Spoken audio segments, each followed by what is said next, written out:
Welcome back. We're making this real quick video. We're getting a lot of calls this time of year in regards to combustion fans on the Austroflamms and the Rikas. Now, first thing that we need to make very clear is, first and foremost, we have combustion fans in stock. We have brand new and we also have refurbished. So if you want to save some money, we'll shoot you a refurbished fan at a discounted price. Otherwise, we have plenty of brand new fans. First thing I want to discuss is when people start feeling as though that they have a problem with their combustion fan, first thing that they hear is noise. Okay, this obviously isn't making any noise due to the fact that it has no creosote in it. The noise, first and foremost, comes from a heavy buildup of creosote. So what happens is inside the casing here builds up with creosote, and you can see the fan blades will then drag on the creosote and start making unwanted noises. And we all know we don't want unwanted noises in our home, especially coming from our pellet stove. So first thing that you're going to want to do if you start hearing noises from your fan is go ahead and clean it out. Very easy. Obviously, I'm not standing in front of one of our refurbished units or one that we're working on right now, but as you can see here, these 4 screws, bingo, bango, bongo, pop that off.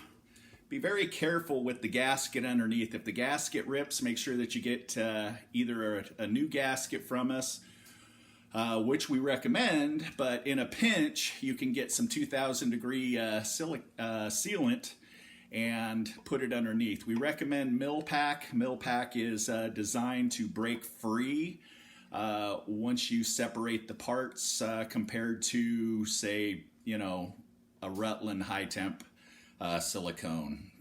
Majority of the installers out there will use red or clear. So in a pinch, go down to True Value or Ace or whatever your hardware store is and get high temp silicone and you can seal it up. Again, we recommend using the gasket that is designed for it, which we have in stock.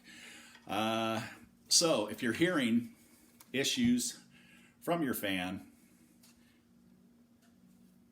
more than likely it needs to be cleaned.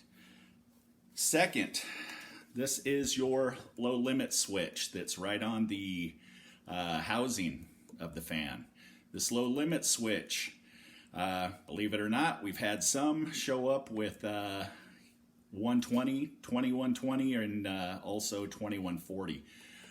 Basically, the difference between the 120 and 140 is that these snap discs are designed to close on reaching the temperature of 120, 140, which then turns on your convection fan.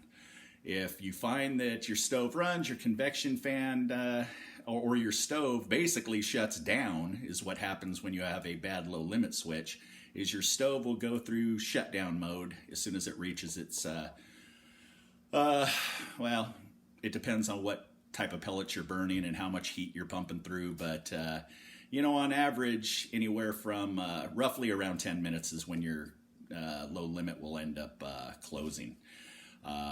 Which is,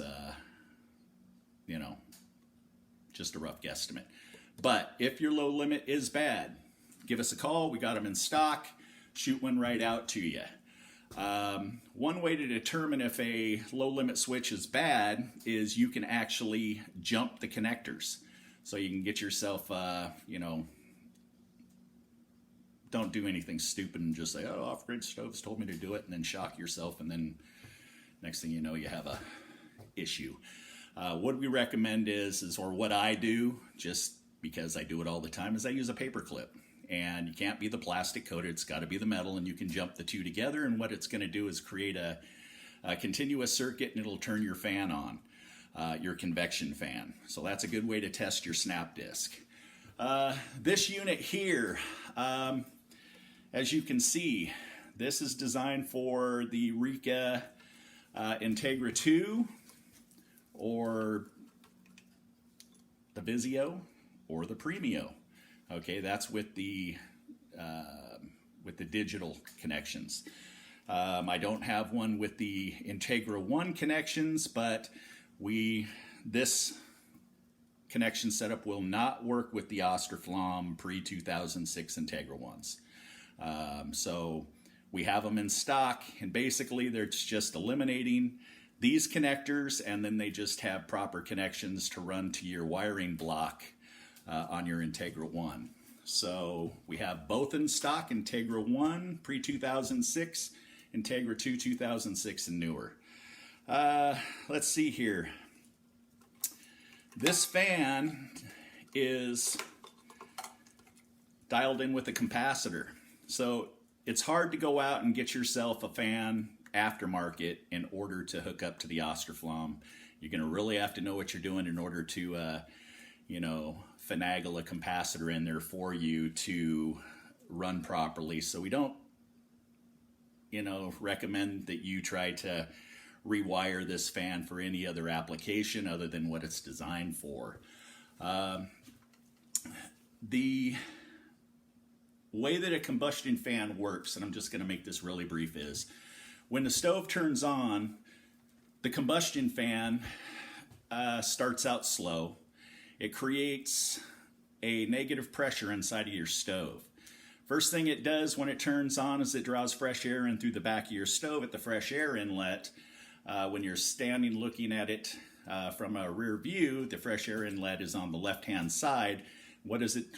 First thing it does is it pulls fresh air past the air sensor. The air sensor then determines how to adjust itself to burn accordingly. Okay, pellets is a big factor on how well it's going to burn. How dirty your stove is going to determine how it's going to burn.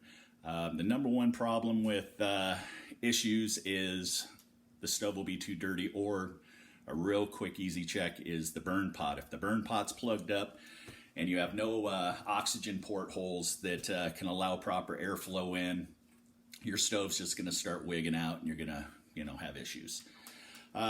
So we do have these in stock. We've determined that we do have them for Integra 1 pre-2006 and 2006 and newer. So anyhow, as it draws the fresh air in past the air sensor, it then draws in through a channel that feeds the fresh air up through the burn pot, which again is when you want to make sure that your burn pot flows freely of fresh air. It then ignites the pellets.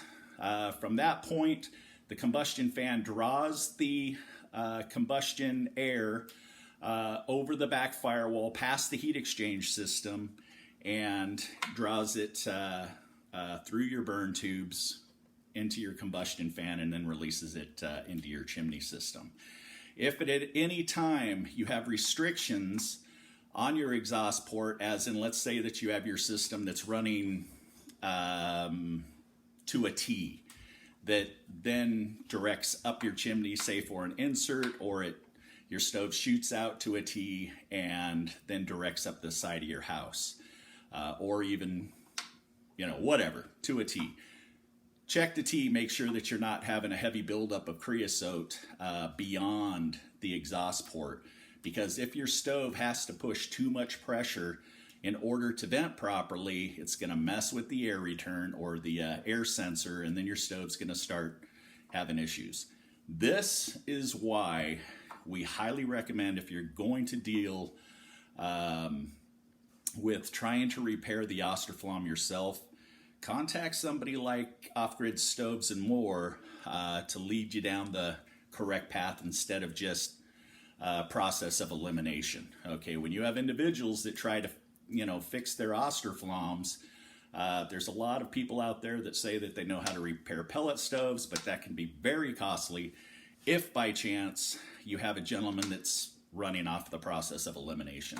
I mean, he can start telling you you've got to have some pretty expensive parts in order to, fix something that could just be a snap disc. So 800-348-1021. Give us a call with any of your questions.